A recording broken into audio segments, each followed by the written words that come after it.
we doing here? And where are we gonna go? It's like we just woke up one morning and then it's welcome to the show. Don't ask any questions, just go with the flow.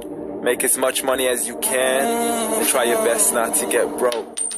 Copy everything you see on the TV, from the hairstyles to the clothes, and don't think too often, just do exactly as you're told. And if you ever get confused, then just turn towards the alcohol. You'll still hear your thoughts, then just turn up the radio as you learn to live a lifestyle of drugs, sex, and rock and roll. But in all honesty, I just need to know, is there more to the cycle than growing and getting old? Living and dying just to leave behind a happy home and a whole lot of property that somebody else is going to own. I just really need to know before the casket's closed, 'cause I'm not willing to gamble with my soul, nor am I ready to take any chances. These are just simple life questions and I'm just searching for some answers. Like, what are we doing here? And what is our purpose? How did we get here, and who made us so perfect? And what happens once we go, or is this world all really worth it? Questions we don't answer because apparently we don't really have to. There's no purpose to this life and our existence is merely natural. Then in that case, please let me ask you, did you create yourself, or was it somebody else who had fashioned you? 'Cause you're a being that's impeccable, faultless and unparalleled. You're a product of supreme intelligence and I'm merely being rational. For there isn't a camera on this earth that can come close to the human eye, nor a computer that can compete alongside the human mind. And if the whole world was to come together, we wouldn't be able to create a single fly. So many signs, yet we still deny. As science tries to justify that all this could come from none, when it's a simple sum. 0 plus 0 plus 0 cannot possibly ever give you 1. So from where did all this order come?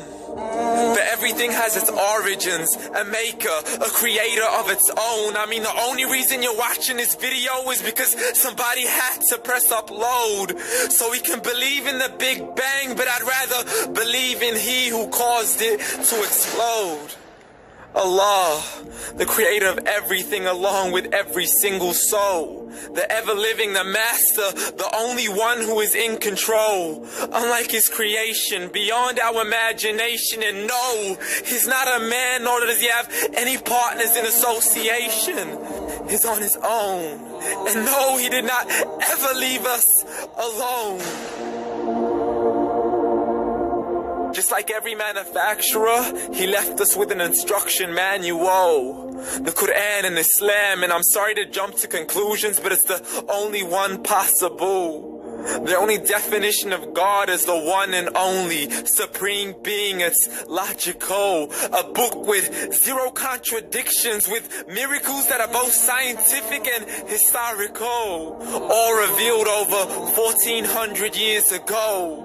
Like the detailed description of the human embryo. The descriptions of the human embryo in the Quran cannot be based on scientific knowledge in the 7th century. To the mountains as pegs holding firm the earth below, and the 2 seas that don't mix in a complete separate flow. To the planets in orbit, alternating night and day as they stay in flow. The expansion of the universe and the creation of everything from H2O. To the stories of the past and the preservation of Pharaoh. To identifying the lowest point in the land where Persia defeated Rome. The gushing fluid that created man in the glands between the ribs and the backbone. And not a word has changed, it's still the same. So please explain how all this was known over 1400 years ago. To a man who couldn't read or write, as he would recite whatever the angels spoke.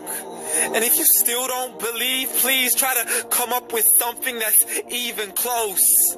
But you can't, so we took God as a mockery and his messengers as a joke. Muhammad could not read or write. How's somebody who can't read or write gonna start a religion? Dismissed as scriptures, as legends and tales of the ancient folk, as we live life according to our whims, desires, and hopes, saying this life is the only home we will ever know. We will live then die, then simply turn to bones. YOLO! Correction, after the grass dies, the rain arrives and it regrows, and Allah promises to do the same thing to your very soul and bring you back from your very fingertips to your toes, as the all-seeing supreme being watches us so close, and we are surely being tested in our wealth, our health, and our self, and everything that we've been blessed with. So believe, for we will surely be resurrected and be brought back to our Lord and account for every single deed, as He hands us our books and orders us to read. From the bad to the good and everything in between. You yourself are sufficient for your own accountability, so don't be mad at me. You are the one who thought He wouldn't come back to me. I gave you a whole life long to search after me, but you were busy in all that which was temporary. So read, and glad tidings to all those who believed. And if you disbelieve, read, and don't let that day be the first day you find out what your life really means. Read.